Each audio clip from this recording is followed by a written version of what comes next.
Good morning and good evening to those who have joined us from Europe and from Asia. This is IIGSA's second international webinar that is going to focus on the rise of Hindu extremism, Hindutva's ideology, and the debate of secular India. We have four distinguished panelists, both from South Asia and Europe, who would be discussing different dynamics of this theme. Broadly, I'll start with giving a brief background of how Hindu extremism in India rose and what are their effects. I'll start with mentioning that BJP is a wing of Rashtriya Samaj Sevak Sangh (RSS) that was basically founded in 1925 by Keshav Baliram Hedwagar. He did not formally introduce the RSS into the mainstream Indian politics until 1951, when Bharatiya Jana Sangh was formed to counter center-left secularist Indian Congress and then also to promote ethnic nationalism. In order to adapt to the evolving politics of India, the party was relaunched in 1980. The main focus of the party was to build a narrative that should counter the Hindu insecurity and pose Muslims as a threat to Hindu majority. They also portrayed Islam as a route to evilness against the Hindu nationalists and also to Hindustan as a state. In the contemporary scenario, the extremism of Hindu ideology is also spread against all the other minorities, including the Sikhs and Christians. And the case does not stop here. They have also launched a discriminatory policy against the low caste Hindus, especially the Dalits. It should be noted that this RSS gets funding not only from within India but also from Europe and America. According to a report by Hindu Parishad of America, the US based informal affiliate of India's VHP, which funds and steers RSS, was identified as a religious militant organization by the CIA in 2018. Moreover, in recent times, there are a lot of cases in which the Hindu extremists have accounted for riots inside India, and they have killed millions of Muslims inside India. Also, in January 2020, BJP leaders who organized an event in Haridwar, they called for genocide of the Muslims because they said the sanctity of Hindu nation and Hindu territory could only be defended if they can kill the Muslims. We have witnessed now that BJP's Akhand Bharat narrative, anti-Muslim approach, and extremist-led policies have not only affected the Indian population, but have also pushed the region to the brink of a nuclear war, time and again. If we see Pulwama crisis, the claimed Balakot surgical strikes, and recent India-China border standoff, these are the few examples of how the Hindu extremism is at play in the country, and it's being portrayed not only in the foreign policy but also in the security policy. With this, I will now formally introduce our first speaker, who would speak on Indian hegemonic ambitions, spreading terrorism and Islamophobia. Mr. Hamid Ali Khan. He is the former Federal Secretary. He has served as the full-time chief of counterterrorism body in NECTA. He was also the focal point of the 20-point Next Gen Action Plan, which was introduced in 2014. He was also appointed as the national coordinator for the NECTA in 2014 by the Prime Minister. He drafted and got approved the first internal national security policy in 2014 to 2018, and has also a leading role in the Operation Zarb-e-Azb. Mr. Khan has been associated with various think tanks in Australia, Indonesia, and Italy, and he is currently associated with think tanks in Turkey. He was also the director of counterterrorism body in Sassi University. Prior to serving the Capital Administration and Development Division, he served as the Additional Secretary in the Ministry of Interior. Sir, please, the floor is yours. Thank you very much, sir. It is always a pleasure and honor to interact with young research scholars, academia, experts on the subject. And thank you for giving me the floor. In the next 10 or 15 minutes, I shall very briefly highlight the theme of the subject and giving both the internal and external dynamics of the Indian Hindutva politics. The Indian Constitution, adopted in January 1950 on Republic Day, is secular and allows full religious freedom to all groups. Article 25 of the Indian Constitution guarantees freedom of religion to all religious groups.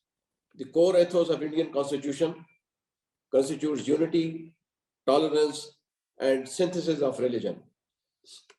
The Constitution recognizes India as a multi-religious society. India has over 2,000 groups, ethnic groups, and every major religion group is represented in country's constitution. And India's constitution recognizes 22 scheduled languages. Religion harmony is described as fundamental to promote fraternity in the Indian context.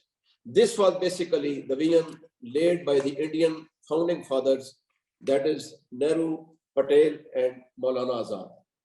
Supreme Court of India has held in one of its important judgments that India is not merely a descriptive fact, but it is a virtue that exemplifies an ancient tradition of acceptance of religion harmony, defining India's identity as a diverse civilization.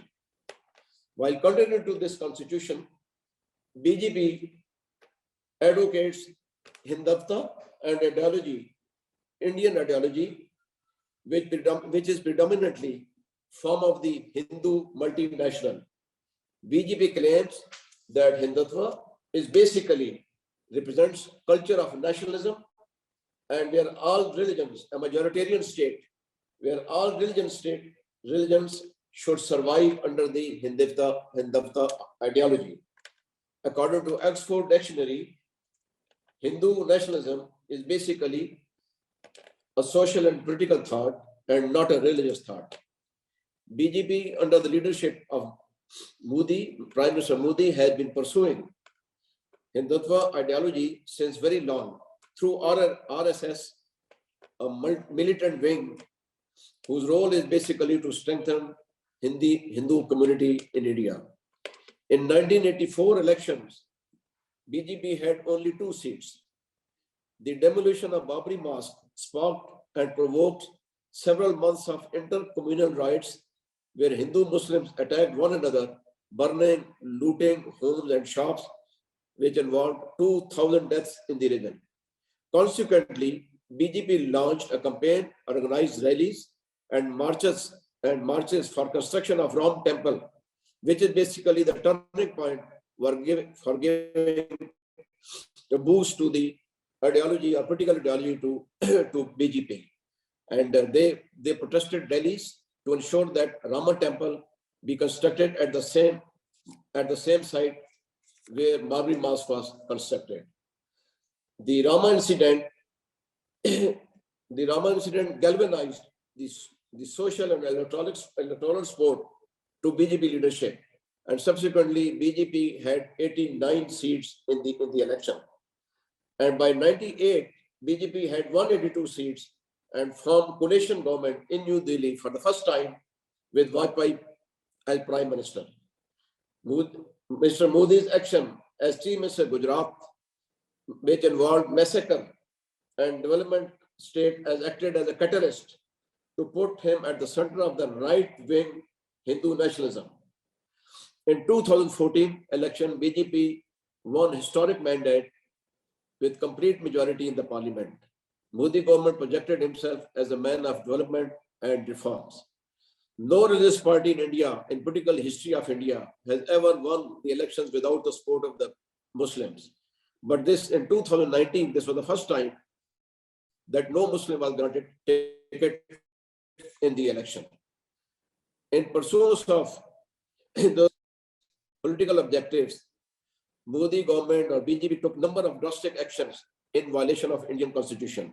Some of the important actions are revoking of Article 370 of the Constitution, of which granted special status to Jammu and Kashmir, and which also then impliedly, which means it has demolished Article 35A, which provided rights to Kashmiris for purchase of property, immovable property, and to contest elections and so on. The Constitution Amendment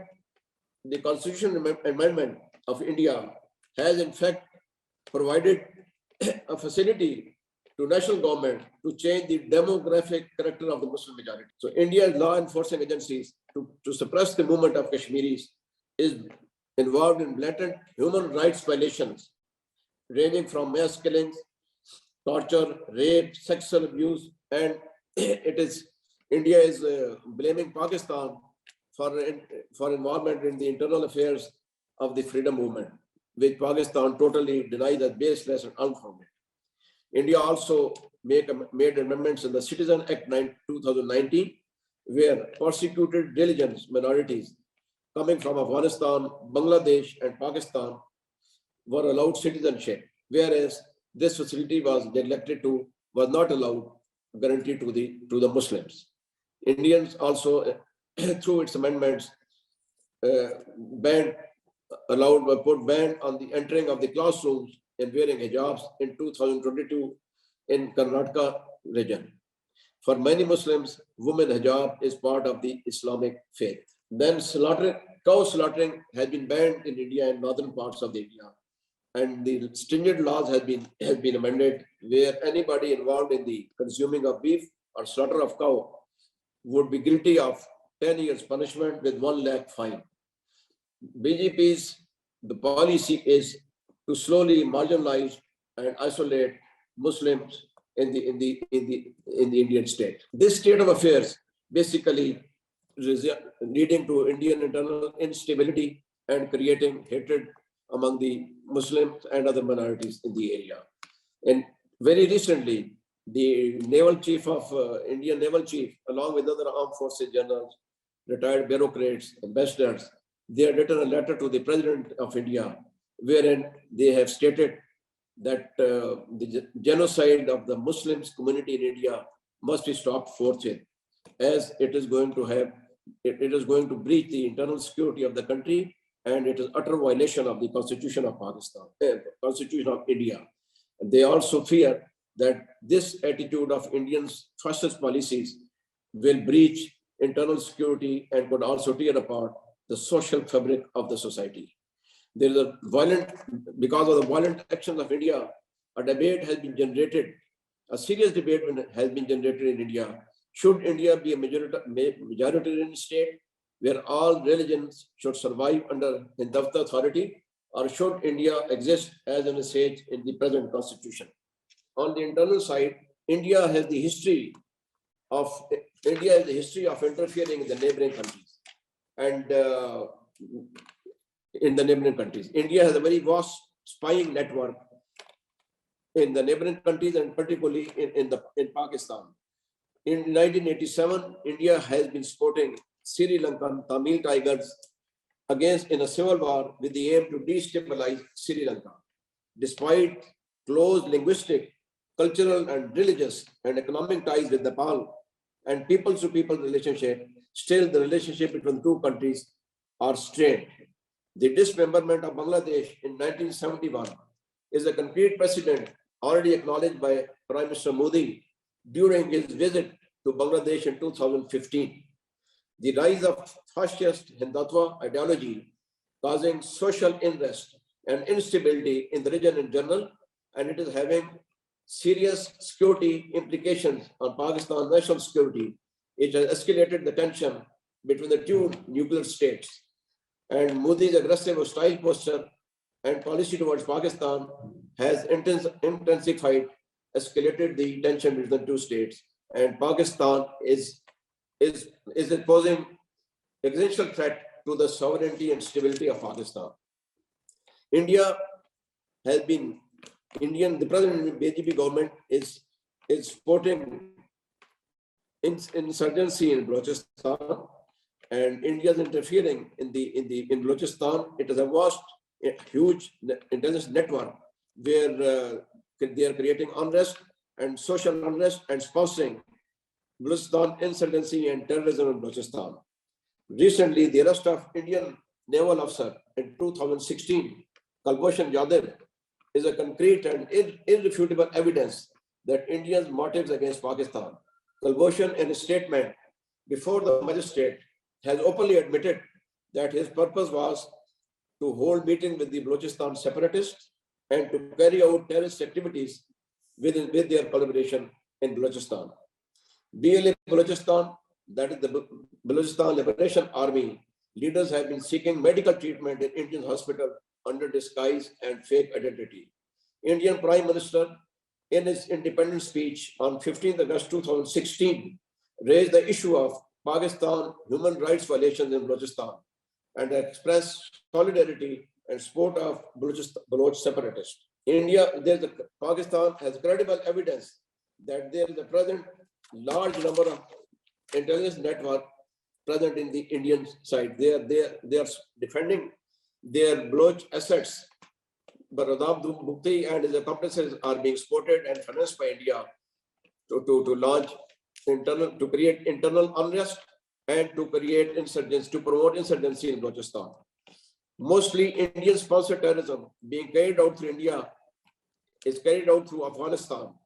Afghanistan before Taliban takeover. Afghanistan prior to Taliban takeover was being named as a facilitator and proxy of India.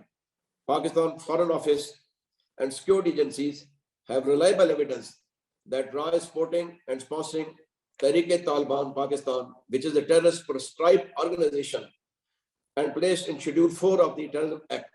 And it is also included in the UN sanction list of 1267. It is believed that training, weapons, and equipment to TTP and Baloch separatist groups are being routed by India through Afghanistan. The dossier presented to United Nations and India by our Foreign Office contains all such information, details, and interference of, there is evidence of interference of RA and its involvement in the terrorist activities. In 2016, India's spying network was exposed in Pakistan when 8 members of Indian High Commission in Islamabad got expelled from Pakistan in November 2016. They were found involved in creating trouble and to destabilize Balochistan through TTP and had contacts with Balochistan separatists. This issue has been raised, agitated adequately in almost every meeting between India and Pakistani leadership. As far as the CPEC is concerned, India has strong reservations regarding CPEC, a flagship project and which is the economic lifeline for Pakistan. From day one, from the very beginning, from the first day of CPEC inauguration, India has adopted a politics of antagonism towards CPEC. BJP government is adamant to sabotage CPEC through its intelligence RA agency. As per reports, RA has established a special cell at the cost of US $500 million, which has been tossed to sabotage CPEC project. To illustrate Indians' motive, the attackers who led deadly assault in Intercontinental Hotel in May 2019 in Gwadar, where Chinese engineers were residing, were on telephone contacts with Indian RA handlers. During the assault, at least 8 people were reportedly killed. Again, in April 2021, TTP, allegedly supported by RA, claimed suicide attacks in Serena Hotel, Quetta. In Serena Hotel, Quetta, where Chinese ambassador was residing. Fortunately, he survived, but 5 security guards were killed in the incident. Foreign Minister, our present Foreign Minister Shah Mahmood, during his press conference, revealed that terrorist attacks in Dasu, that is district Khoistan, on August 2, 2021, where 13 people were killed, including 9 Chinese engineers, was the joint operation of RA and NDS. The security, according to Foreign Minister, Afghanistan site was used for attack and vehicle used for attack was smuggled from Afghanistan. Similarly, Pakistan has alleged that a mastermind of deadly blast near the residence of Hafiz Saeed, chief of Jamaatul Dawa in Lahore, on 23rd June 2021 was an Indian citizen associated with RA. Later, during the investigation, a common link was established between the Dasu blast bus incident and explosion outside the Hafiz Saeed residence. CTD, that is Counter-Terrorism Department Peshawar, during the investigation has revealed that there was a group of 14 people or terrorists who were involved in these 2 incidents, and the attackers were named Mr. Tariq, who has been held responsible, and 3 suspects have been arrested and they're being prosecuted. It was also revealed that it was a joint NDS and RAW Nexus who conducted these two terrorist operations. IISPR recently presented some of the Dozier's evidence purporting to show India's raw involvement in series of terrorist attacks with Pakistan through Afghanistan, including bank receipts, showing photos, images, and showing inside the Indian consulate of Afghanistan. He also played an audio purporting record conversation of Indian intelligence official, namely Allah Nazar, who is the top leader of Balochistan separatist insurgent. DGISPR also revealed that TTP backed raw funding and training carried out 100 cross-border terrorist attacks inside Pakistan between July to October 2020 and 73 attacks between December 20 and April 21. Another dimension of raw involvement includes sponsoring sectarianism and extremism in Pakistan.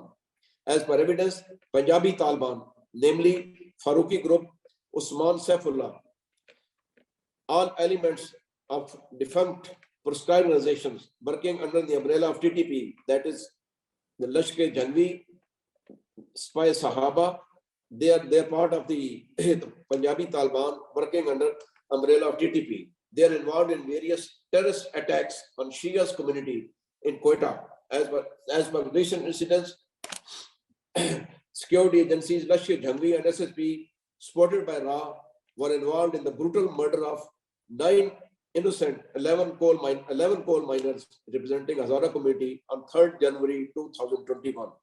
This is described as the most inhuman act of terrorism. In fact, there is a long list of TTP terrorist attacks backed by RA. I have just narrated a few examples. Again, on social media, India is using social media, state-sponsored social media, to defame and target Pakistan and our armed forces in particular. The main themes of social media, the broad themes of social media are to discredit Pakistan army and to defame Pakistan army, to promote sub-nationalism in the region, to sabotage CPAC, and to promote terrorism in the country, and to promote or declare Pakistan as a dangerous and unsafe country. Another area, that is the European Union Disinformation Lab. In 2019, they have discovered and unmasked 265 fake local media outlets who are operating in 65 countries. And this nodal network, they were basically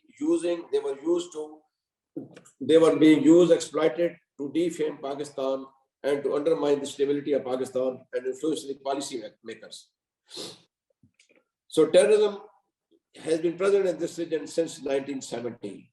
Post 9/11 and India's involvement, it has gave new dimensions to terrorism. It has reached the appalling proportions. Pakistan national security and stability has been threatened. It has pushed Pakistan to a frontline state. Pakistan suffered hugely at the loss of huge human losses, infrastructure, and economic losses. Our economy lost more than $140 billion, and our law enforcement agencies, civilians, 70,000 people have lost their lives. Then violent extremism propagated by India or fanned by India has given very strong blow to our national integration. It has damaged our country's tolerant cultural and religious ethos. So it can be safely inferred that India's involvement in Pakistan has posed an essential threat to the sovereignty, stability of Pakistan. So what is the way forward for Pakistan? The way forward for Pakistan is that Pakistan cannot remain oblivious to Indian hostile and fascist policies. When a house is in fire in the neighborhood, the other neighbor cannot be expected to remain unaffected. Our armed forces are fighting against militancy and terrorism and giving their blood. Although terrorism has been defeated, but still the war is ongoing. It is universally acknowledged fact that concept of national security is not only protecting country's threat, but also creating conducive environment in which aspirations of human security, national progress, and economic development could be realized. Armed forces could not perform this function alone.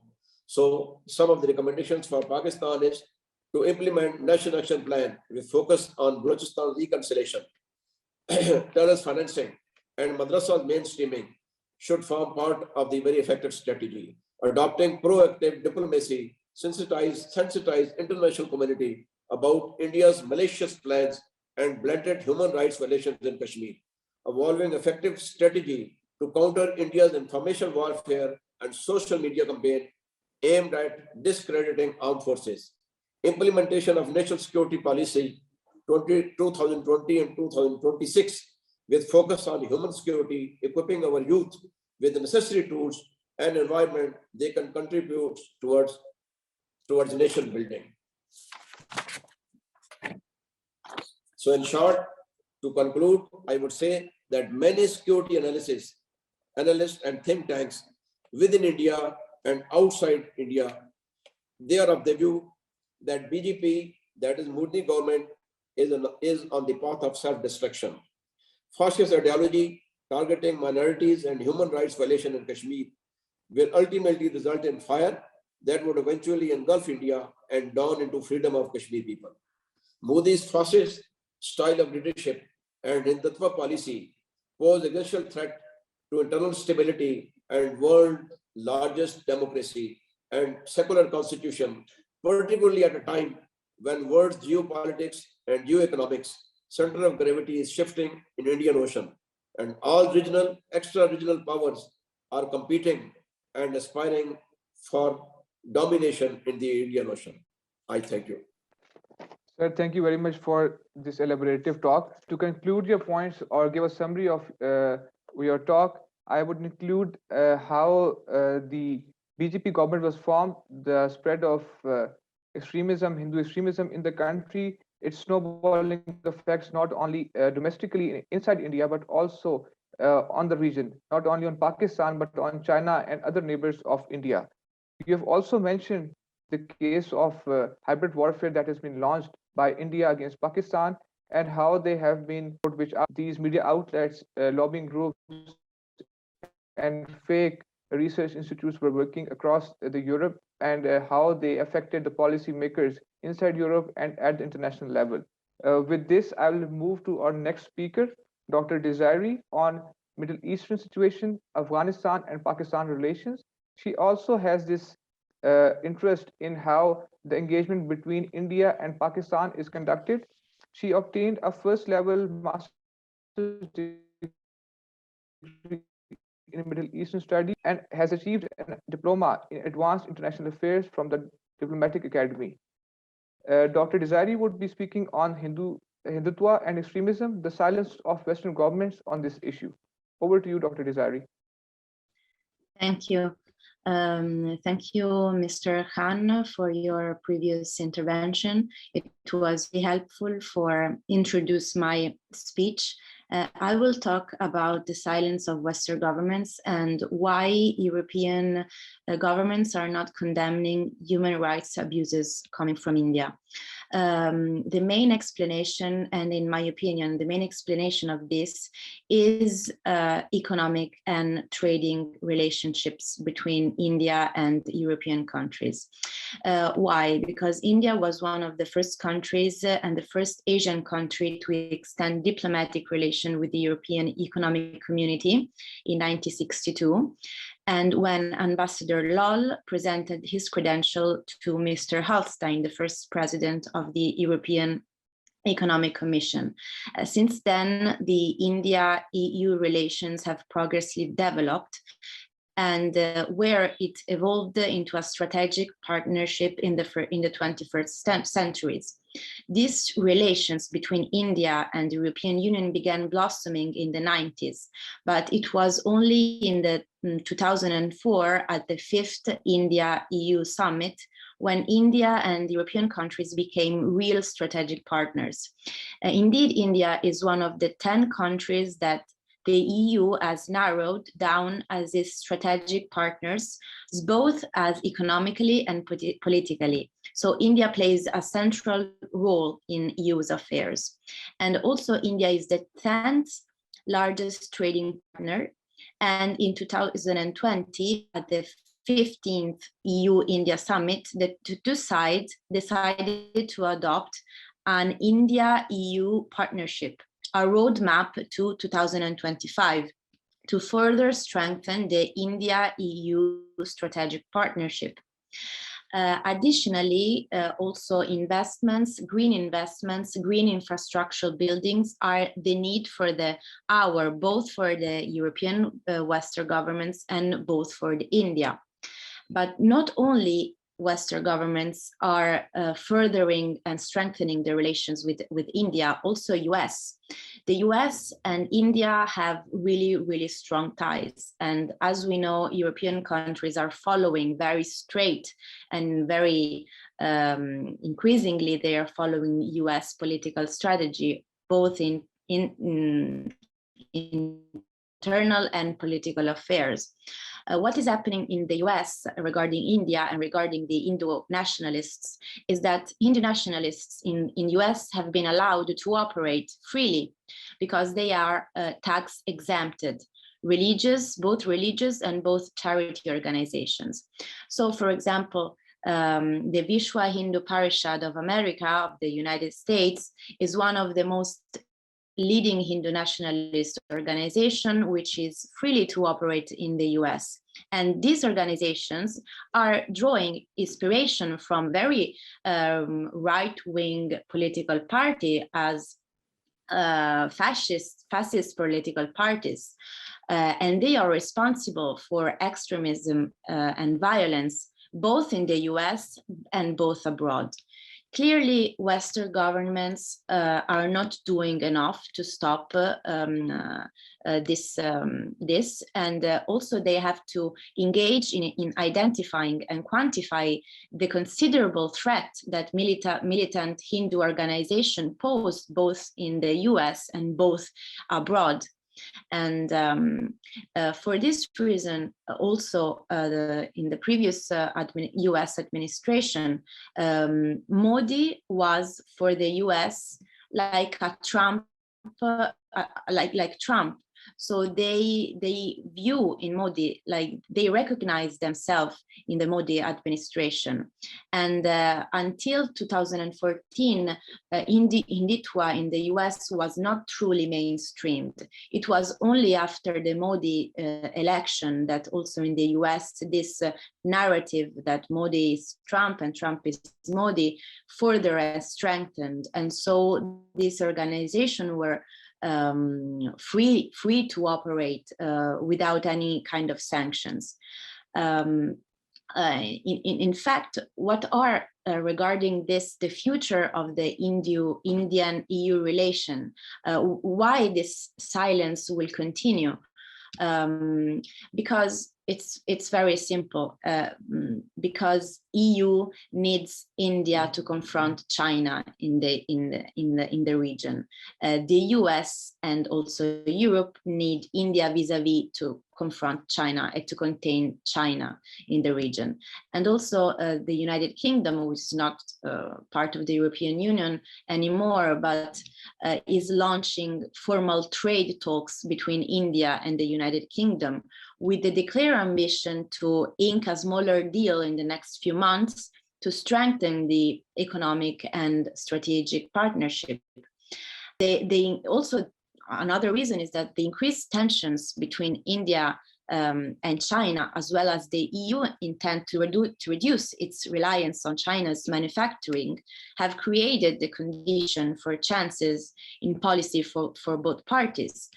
So just to give you an overview, goods trades between the two economies, the European economies and the Indian one, is dominated by industrial products, with the EU exports driven by machinery, electrical equipment, chemicals, base metals, vehicles, aircraft, and EU exports have also increased substantially in chemicals, vehicles, aircraft in a few years. On the geopolitical front, the EU is pursuing a strategy of autonomy in the light of growing competition between the US and China. And one way to foster such strategic autonomy is to align with the relevant middle powers of the region. And one of the most important middle power of the region is, of course, India. And also the fact that Hindu nationalists for European countries are viewed as the far-right political parties. All the far-right political parties in Europe are seeing Hindu nationalists as a good thing, as a good element, as a thing to recognize. So they are following their ideology, and they are recalling some elements of Hindu nationalists in Europe. So we are seeing a common of ideologies which far-right political parties in Europe are trying to grasp from Hindu nationalists in India. And we can see that because, for example, in 2019, 23 members of the European Parliament started talks with the Hindu nationalist leaders. 23 members of the European Parliament are a lot. And these visits were the latest example of the growing ties between the far right in India and Europe, a connection which is rooted primarily in a shared hostility towards immigrants and Muslims. So they are trying to grasp from Hindu nationalists this sentiment of hate towards Muslim. Also because in Europe, few years ago, we saw a huge waves of Muslim immigrants. And the far-right political parties in Europe are trying to say, no, we don't want these immigrants in Europe. And they are saying, they are using the same narrative of Hindu nationalists to be more credible, of course. So we have two main reasons why Western governments are not condemning India. One is, of course, economic, for the reason I mentioned above, and the other is religious, cultural, because they are trying to secure, in their view, Europe from the new waves of Muslim immigrants. And so these are the two main points. The last point I want to raise is regarding the situation in Ukraine, and I think it's important to mention this because India is silent over over the situation in Ukraine, and it could be because of India non-alignment foreign policy. But India at the moment and also in the few years has generally perceived EU to be more a trading partner than a geopolitical actor. So at the moment, India is not condemning Russia invasion because doesn't want to destabilize its economic and strategic partners with both Russia and Ukraine. But at the same time, European Union is pressuring India to say something more, to act and to say something more regarding this situation. But the overall general environment is very complex, and we have a mixture of economic, religious, and cultural factors. The thing that I suggest is, of course, that Western governments must, of course, condemn Indian right abuses and Hindu nationalists action again, commercial trading partnerships and collaboration between the two economies. I do not see that the European Western governments are going to act in a different way as they did today. So this was the general overview and the points I wanted to raise. Thank you. Thank you very much, Dr. Desiree. So the key points of your discussion was that the relationship between India and the European or the Western governments is basically based on trade and economy. And because of the alignments are based on trade, they are unable to condemn the atrocities that India is conducting against its minorities.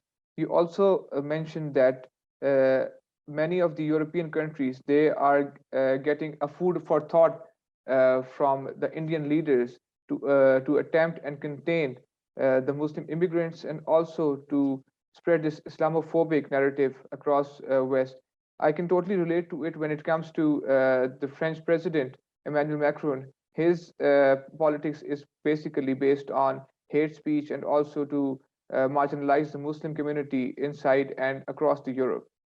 The next speaker, which I will be moving to, is His Excellency Ambassador Retired Abdul Basit.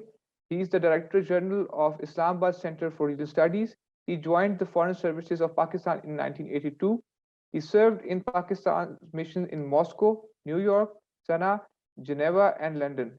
He was also appointed as the Pakistan ambassador to Germany and High Commissioner to India. From 2009 to 2012, he was the spokesman of Pakistan's Foreign Office. He is also the author of a book named Hostility, A Diplomat's Diary on Pakistan-India Relations, and more. It was published in 2021, both in Pakistan and India. He frequently writes for the Arab news as well. Sir, over to you. Bismillahirrahmanirrahim, and thank you very much, IIGSA, for giving me this opportunity to be part of this esteemed panel. As a matter of fact, everything has already been said. There is hardly anything left for me to add.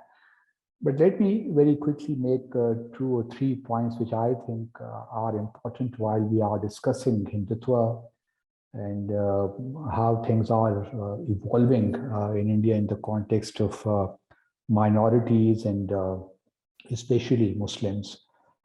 You know, any extremist ideology, whether it is Hindutva or any other ideology, extremism inherently is hubristic.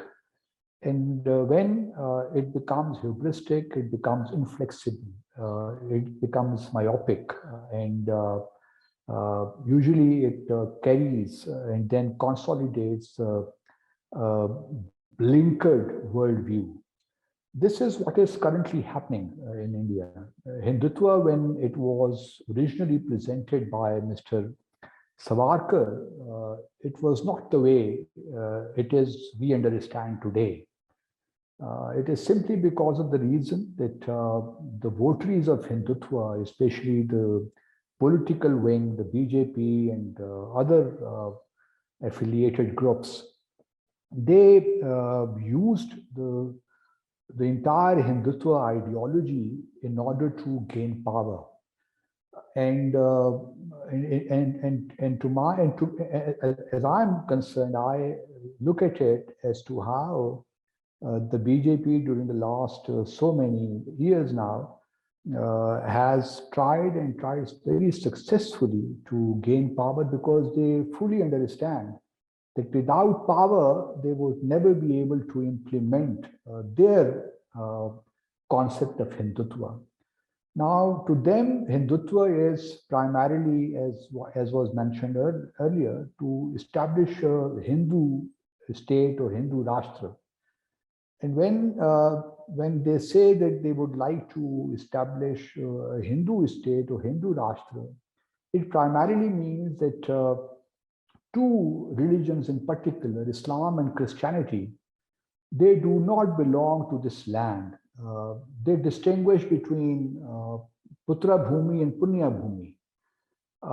To them, they think that since the sacred lands for Muslims and Christians, that is not India or the subcontinent, hence it would be absolutely necessary for Muslims and Christians living in India to pursue or to live as per the Hindu cultural values. So to begin with, they should call themselves Hindu Muslims and Hindu Christians. And then we have seen since the establishment of or independence of India in 1947, how the RSS and other affiliated organizations evolved over time. And today, after the success of Prime Minister Modi in 2014, because then I was in India, I could very clearly see that how the BJP and the RSS have mastered the technique of winning elections in India. And they have done so by dividing the Indian people. We have seen many things which came during the last since 2014 from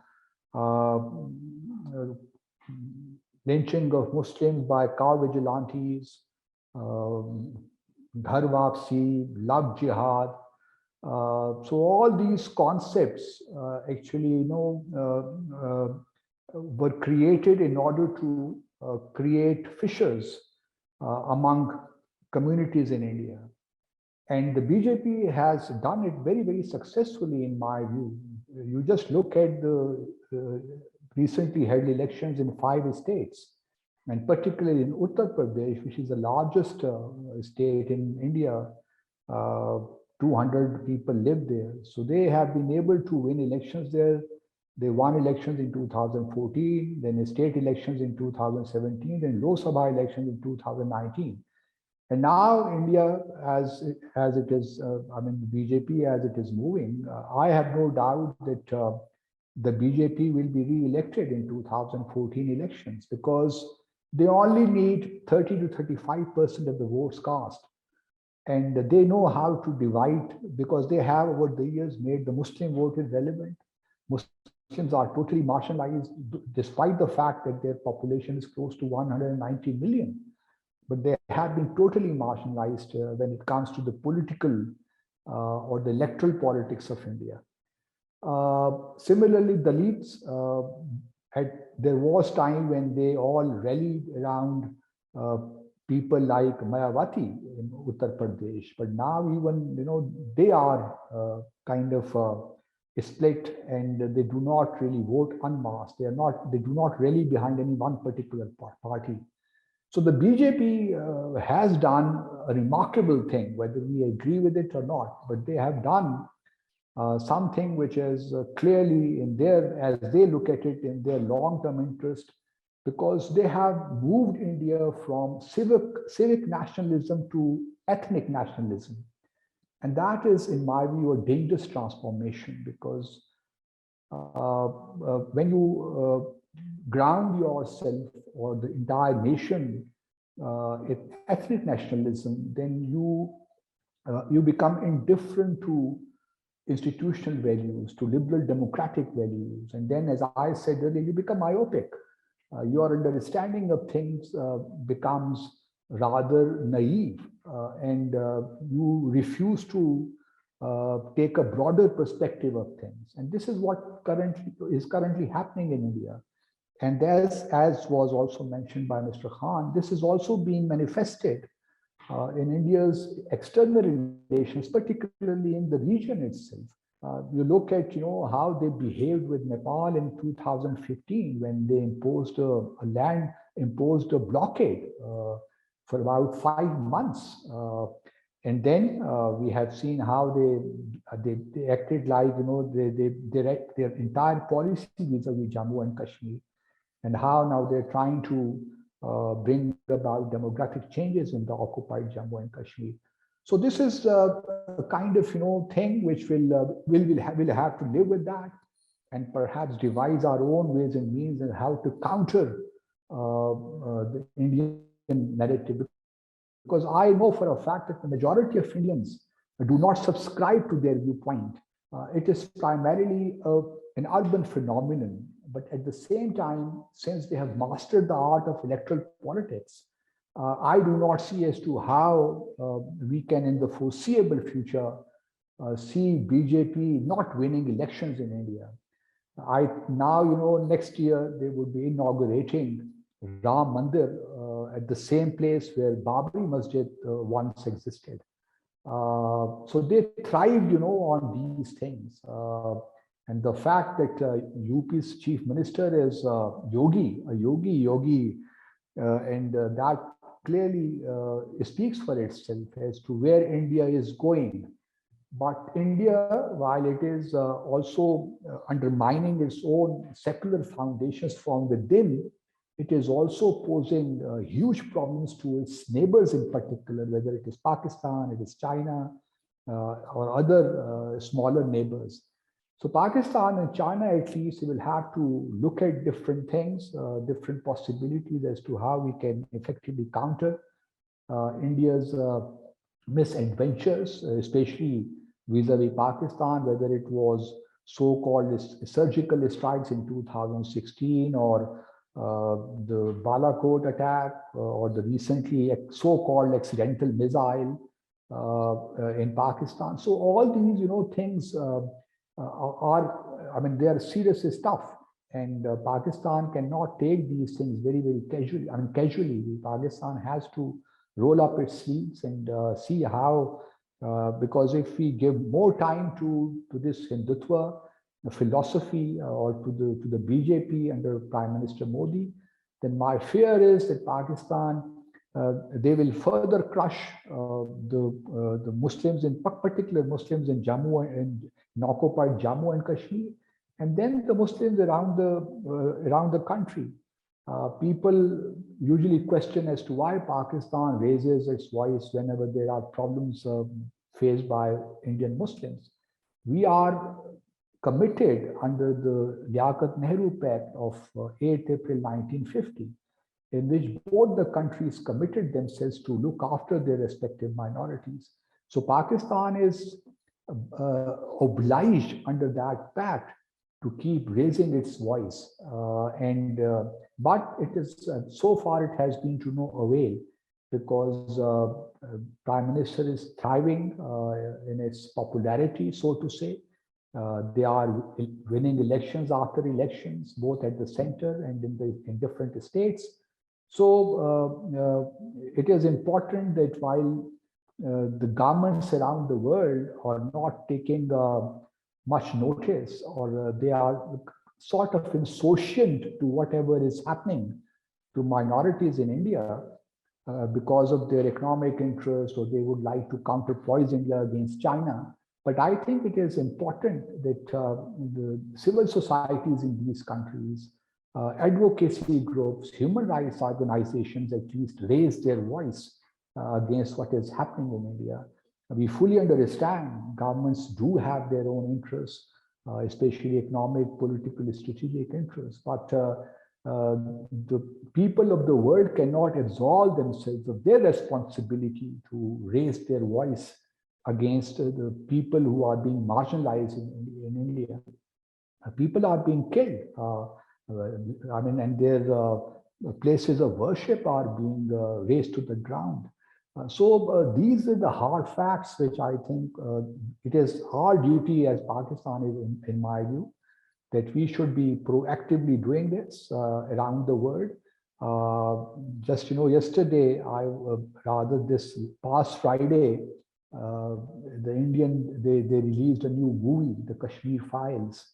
And I was, appalled to see as to how they can distort the entire narrative of Jammu and Kashmir, showing that kind of genocide is taking place of Kashmiri Pandits in occupied Jammu and Kashmir. Since 1990, only 400 Kashmiri Pandits have been killed. Whereas if you look at the more than 100,000 Muslim Kashmiris have been murdered by the Indian security forces since 1990 in occupied Jammu and Kashmir. Mass graves have been unearthed in occupied Jammu and Kashmir. But yet, they are trying to build a false narrative through their disinformation. So I would conclude by saying that we are up against a very tough monster, which is stubborn, which is ordinary in many, many ways. And but it is our moral obligation. We do have political national obligation as well, but I think more than that, it is our moral duty to create awareness around the world as to what is happening in India. And whatever is happening in India is not really very encouraging, to put it mildly. Thank you very much. Thank you very much, Ambassador Abdul for your dynamic talk. You have rightly pointed that the dynamics of Indian politics have changed from a civic nationalism to ethnic nationalism society, and also the acceptance of an extremist political government in place. I'm also very keenly following the politics and the developments in India, and I was also amazed to see how Yogi Adityanath, he was able to score a majority of the votes in UP. And this shows how the Indian aggression would further bolster against its own minorities and against Pakistan as well. Our next speaker for the session is Ms. Marta. She would be speaking about the regional imbalance and how the fate of Indian immigrants is at a challenging position vis-a-vis the extremist policies of the Indian government. Ms. Marta is a political analyst working with an international security company. Her work focuses on foreign policy, security, and international conflicts in Asia Pacific. She also contributes articles about Asian politics to Spanish magazines, El Orden Mundial, and other media outlets. She's also a research officer in IIGSA. Marta, over to you. Thank you so much for the introduction. And good afternoon or good morning to all of us, all of you who are listening. It's an honor to be part of this panel. And as I was saying, I'm going to be talking about the tools, especially like in the first part of the tools that the Indian government has to control the influx and quantity of Muslims in the country. So, for example, depending on whether they're migrants or Indian-born, for Indian-born Muslims, there's the National Registry for Citizens that was adopted in 1951, even though it was adopted a long time ago. When the Modi government took place in 2014, it gained like a new power.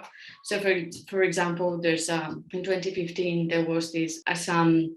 There were like a massive like evacuations of in Assam, and basically the aim of this regulation, this National Registry for Citizens, is to identify for India's government, for BJP standards, people who were born Indian-born Muslims that after 19 Bangladesh separated from Pakistan.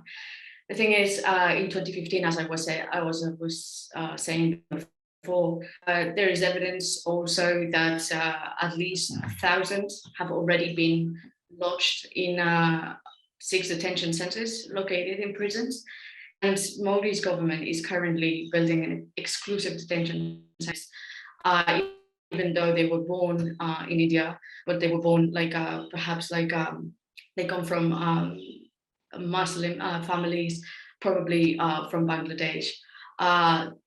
In the eyes of the Indian government, they're not considered to be Indian.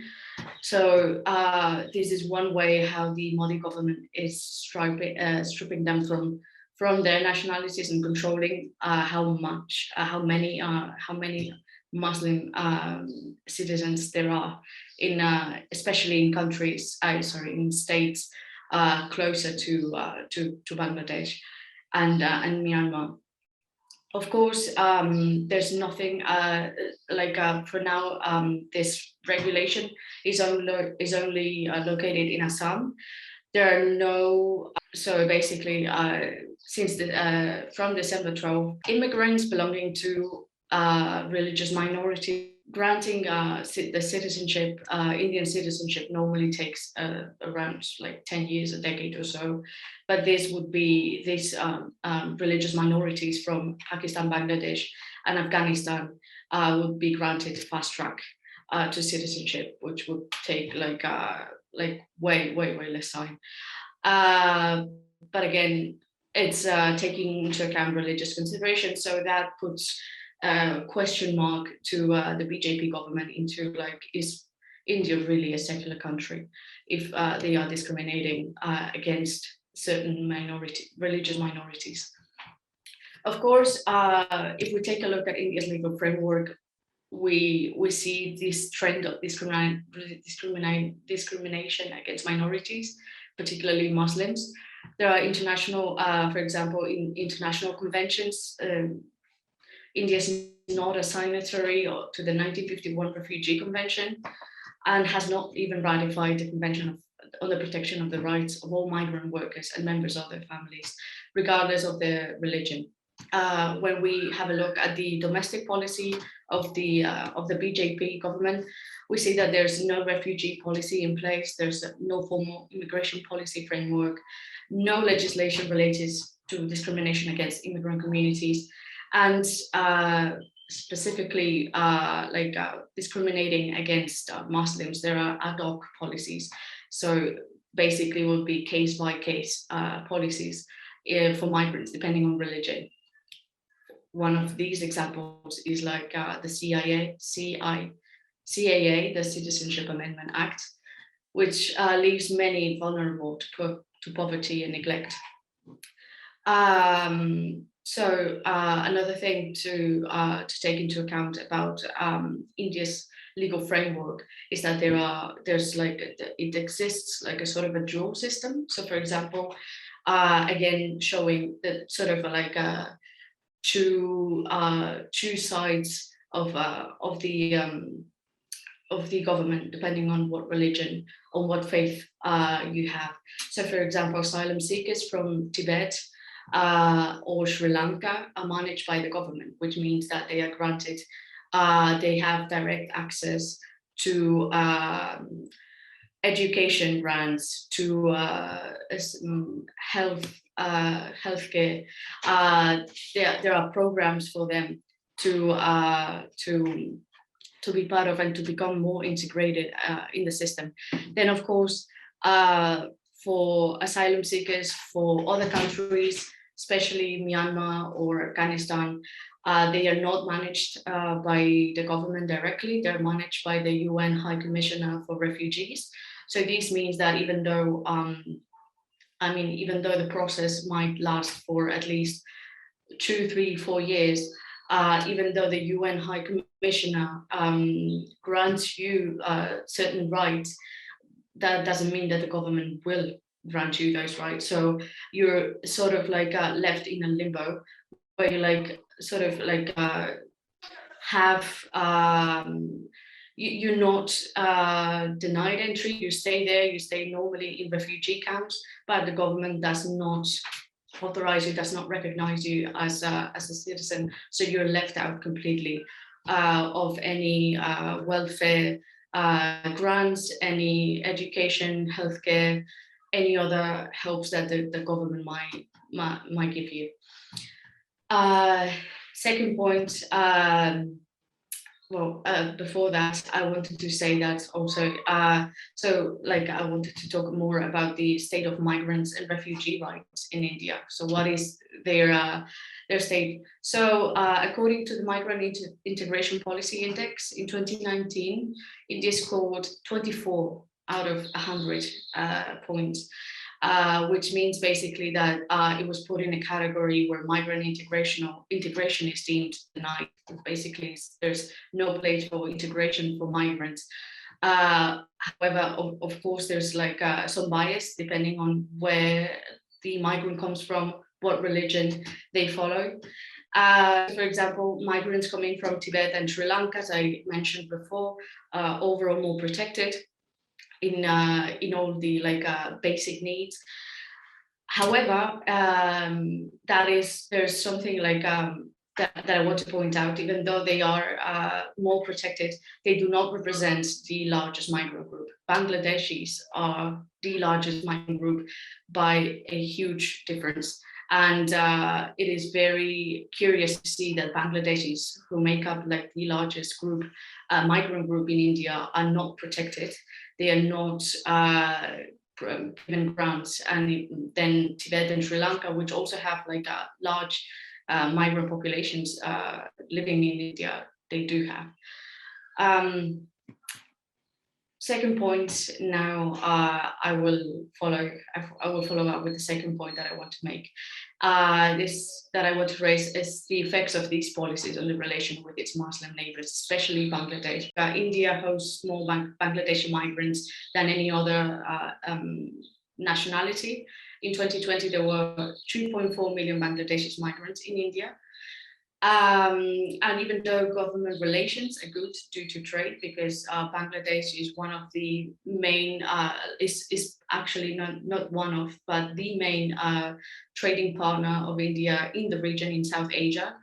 There have been relations change depending on who's in government. Government relations are good now because ever since Sheikh Hasina's Awami League won the elections in Bangladesh, but this can change. So, for example, the other parties are not as in good terms with the BJP as the Awami League is, and there's also it's always due to trade and due to other considerations. However, I want to point out that there is an anti-India sentiment very present in Bangladesh, mostly due to the deaths at the border, but also the politicization of Bangladeshis migrants, especially coming from India. So they're portrayed as people who will take the jobs out of poor Indians, and all the benefits that migration and especially Bangladeshi migrants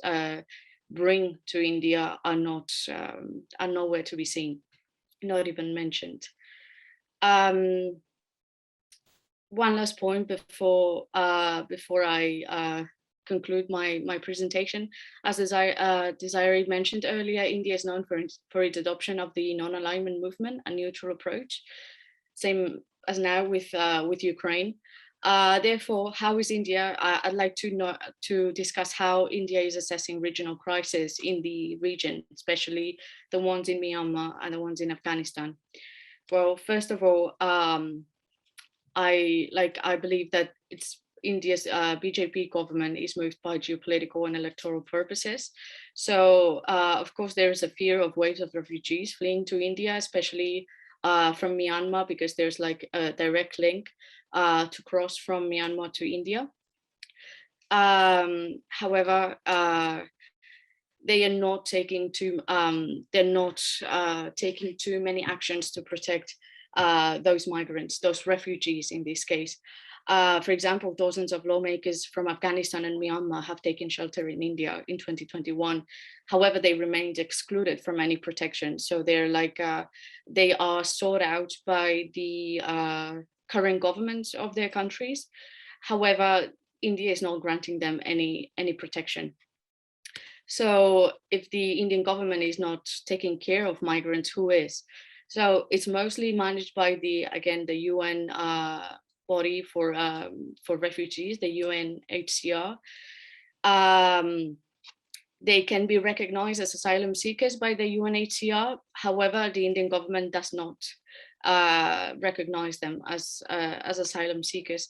So again, they're left in legal limbo and they are not granted any rights or any protection, especially if they're sought out by the governments, the current governments in their countries. So again, most care comes from NGOs operating in India. For example, in the case of Rohingyas from Myanmar, there's one that is Human Rights for Rohingyas, or R4R, that are taking the most action to take care of asylum seekers and refugees, mostly who mostly live in dismal conditions in refugee camps. And of course, this condition has even worsened during COVID and lockdown in India. So in the Rohingya case, I'd like to point out that Rohingyas are the group that have the largest group of refugees and asylum seekers in India. There's up to 40,000 refugees, Rohingya refugees, which comprise 60% of all the refugees currently in India. Due to their stateless condition, these refugees struggle to access basic healthcare even under normal circumstances. So again, now that there was COVID in these past 2 years, conditions are even worse for them. And of course, police does not show more contempt towards them. So in the past 4 years, there have been at least 1,200 Rohingya immigrants arrested normally for no like a good reason. When it comes to Afghans, again, according to UNHCR numbers, there are almost 40,000 refugees. Afghan comprise 27% of the 4,000 refugees that are now in India, and is the second largest community. Again, they've been there for years. It's not only that they arrived since the Taliban takeover in August, they have been coming in flocks for the past 2 decades, and some are there for years before even having the right to stay in India, or even get a job and start a new life. Lastly, I want to assess the future effects of religious extremism in South Asia, for example, especially when it comes to the Citizenship Amendment Act, because I think it will rise dangerously the identity politics along religious lines. Also, I mean, South Asia is home to it's one of the areas where most Muslims live. But not only Muslims, there's also Hindus, Buddhists, Christians, Jains. There's like a hot pot of religions in South Asia. So it will dangerously rise identity politics in this case. It will also underscore many of India's key strategic alliances with its neighbors, especially when it comes to more friendly neighbors such as Bangladesh. Who was not very keen on the Citizenship Amendment Act took place. It will also deepen the crisis at the South Asia Regional Cooperation at the SAARC, or even frustrate regional organizations like the BIMSTEC or policies like Act East. Because again, these stringent anti-Muslim policies will not sit well with also Southeast Asian countries who are majority Muslim.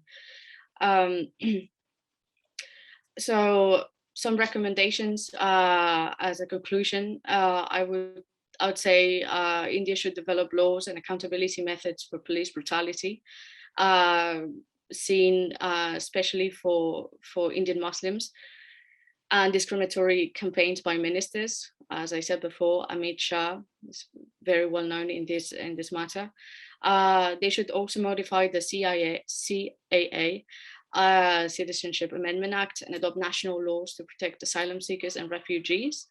Taking over of for example, the taking over of Afghanistan by the Taliban exposed the inadequacy of India's controversial law to protect any asylum seekers, because they arrive there, they're not considered any asylum seekers, they're not considered citizens, they're just left out to in refugee camps for years on end. Migrants also, I would like to say that migrants, an increase in migrants in immigration rates is an indicator of country's growth and development trajectory. So I'd say the BJP government should develop migrant-friendly policy, especially if it wants to develop a leadership role in South Asia, a more unified and friendly environment, and leverage against China's presence in the region. And also, just as a last point, I think it's also a policy recommendation that we should also take into account in Europe. That's it. Thank you very much, and sorry for the inconvenience before. Thank you very much, Marta, for this talk. You have rightly discussed how the dynamics of immigration in and around India are changing. The key focus of your talk was that India has adopted a discriminatory legislation or approach towards its immigrants when it comes to their religious, their ethnic, and their country of origin. So these three things are playing a very critical role in managing the immigrants. Also, the devolution of power towards UNHCR when it comes to Muslims or other discriminatory minorities on part of India is also unacceptable at international level, because of the fact that immigrants are, or refugees, they should be treated on equal basis. With this, I'll open the floor for discussion and question and answer session. So if anyone has questions, you can start with them, or I'll start asking questions to the stream panelists. I think I'll start with Ambassador Abdul Basit. Sir, for you, I have a question that why have the dynamics of Indian politics changed so drastically as opposed to the slogan which India has adopted, or the BJP slogan of secularizing India? So, what is the main reason or the root causes of this drastic change? Actually, since 1990, we had seen in India that no one party could get enough votes to form government on its own. But two consecutive elections, especially when when Mr. Manmohan Singh became the Prime Minister, and then during those years, we also saw at least since 1992 the demolition of the Babri Masjid, and then in 2002 we saw Gujarat massacres. So the BJP and the RSS, we all know, have close to 6 million members, and they are very well organized in terms of people volunteering. Whatever is required to be done by, or whatever they are asked to do. So BJP and the RSS, I think, saw the weak areas of the Congress party.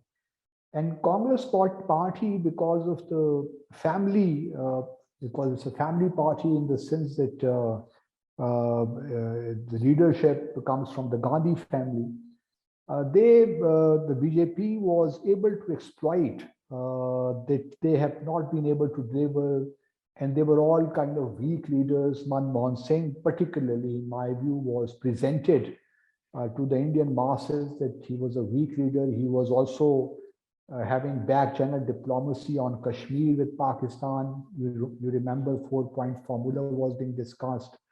And then things were also moving in the right direction vis-a-vis the Samjhota Express trial in which RSS people were involved. So they, I think, and then the corporate India also, people, the likes of, Adani and Ambani and Jindal, they also kind of supported this new trend in the Indian politics. And so media, if you see the media today in India, it is literally in the hands of the BJP and RSS. So all these variables put together promoted the BJP, and particularly Mr. Modi, as a strong man who can fight for India's rights, for India's rightful claims in world community. So I think, and then as I said in my opening remarks, they also managed to marginalize the Muslim vote in Indian politics, because Congress got weakened, and now more. If you look at the opposition, most of the opposition is confined to some regions in India. I was not surprised when Aam Aadmi Party won elections in the Punjab state as well. So now in 2004, definitely BJP will win, in my view, unless something dramatic happens on the economic front. In 2029, there is a strong possibility if the Aam Aadmi Party delivers in Punjab economically, because there is drug problem there and also unemployment, many other issues in the Punjab state. So my only hope in the context of India is now AAP. Other regional parties like the Trinamool Congress party of Mamata Banerjee, or Nitish Kumar in Bihar, or Naveen Patnaik in Odisha, they do not have enough spark to generate momentum in their favor across the country.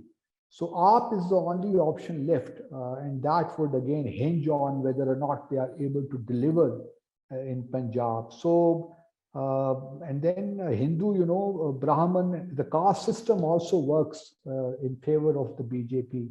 So there are many factors, which the BJP and RSS have been able to exploit to their fullest advantage, politically speaking. Thank you very much, sir. For Mr. Hamid, I have a question that's, sir, why has not Pakistan been able to project effectively itself as a promoter of peace and stability in the region, even though we have very well documented evidence against India that how it is promoting extremism and terrorism in inside the country and across the region? Very briefly, Pakistan has been a very peaceful country, but because of this Afghanistan issue, particularly after post 9/11, Pakistan was being blamed as it is playing a double game and providing safe havens.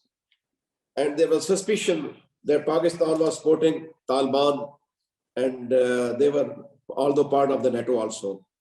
Historically, if you view it properly, it was Pakistan who was supporting Mujahideen in collaboration with the United States and the Western countries against Russia. So Pakistan was towing their line at that time. But suddenly in 1996, when the whole thing was turned around, and after Geneva Accord, Pakistan was left alone, and United States left away, and the same Mujahideens who had a very good relationship with Pakistan, the West got against them. And resultantly, Pakistan was left all in an isolated position. So there was a suspicion from the very beginning against Pakistan. This was number one. Number two, Pakistan did not have that much of clout or the acceptance in the European Union and the Americans to hear our voices. Although our Foreign Office has been providing the dossiers with evidence how the Indians and other actors are playing their role, undermining Pakistan, like we have discussed about European Union disinformed lab also. But unfortunately, Pakistan did not have any proper, effective mechanism to do that, both on the diplomatic side also, on the civil society side also. So thirdly, the acceptance of the West and in the United States on Pakistan's stance was not limited, it was not acceptable vis-a-vis India and other regional powers. The reasons were obvious because they had their own interest in India, that was of trade, economic partnership, strategic partnership, and now this upcoming new card situation in the Indian Pacific Ocean. So Pakistan, by this analogy, was not accepted. It is not that Pakistan has not been propagating, but Pakistan's viewpoint was not accepted because of the geopolitical interest in this region of the Western powers. Thank you very much, sir. For Desiree, I have a question regarding how you said that economic interest and this inclination of West towards India based on its political and ethnic ideology is attracting the West to support India. Do you think that the changing the geopolitical order in the contemporary scenario, it might change the West's stance toward India, like they have seen in the Ukraine crisis and also in what happened in the Southeast Asia recently as well? Okay. I will answer the first point saying that when you have, in my opinion, when you have a group of nations, like, for example, the European Union, who is considered abroad a strategic economic partner and not a geopolitical or a political actor, it's important to maintain this reputation with other countries. So, for example, with India, which is the 10th largest major commercial and trading partner, European Union cannot act cannot give any other cards rather than commercial and trading issues. So European countries cannot deal to a political level with India, but only on the economic and on the commercial level. So I do think that they are kind of obliged to do this, because otherwise they will lose their credibility abroad to have a stance and to have a strength in the region.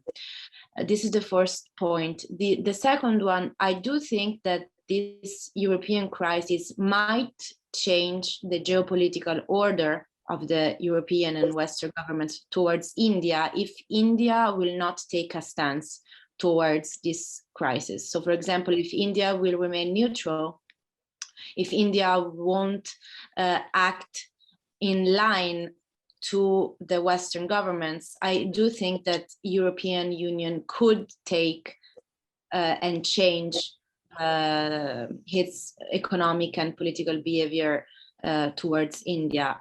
I do think also that India, it's in a kind of complex geopolitical environment, because for India, it's important to maintain both good relations with Russia and both with Ukraine. So it would be very complex for India to decide which side take. So I do think that now it's a bit premature to have like a big picture of the situation. I do think that in a few weeks we will have more answers. Thank you very much, Dr. Desiree. Thank you. So since Marta has disconnected, so I would like to thank all the panelists, especially Mr. Hamid Ali Khan, Ambassador Abdul Basit, Dr. Desiree, for their valuable time. The key takeaways from this activity, which I have jotted down, is that the overall environment, which is changing geopolitically, may ignite a spark for the West to change its approach towards India. However, Indian policies, as said by Ambassador Abdul Basit, would remain the same because of the popular vote and their expertise in basically meddling with the state affairs and attracting votes has resulted in their grip over the Indian politics. And as he expected that in 2024, BJP would win the elections. This would ultimately cause a more troublesome regional order, and also it would create challenges not only for Pakistan but for China as well, because of the recent skirmishes between the three countries, and also on how the West, especially the US, is taking sides of India. So with that, I'll thank you, and I'll leave this note to all of you to think about what is happening around you, and also to contribute towards not only highlighting these factors, but also trying to influence the policies of people and also states at different levels. Thank you very much.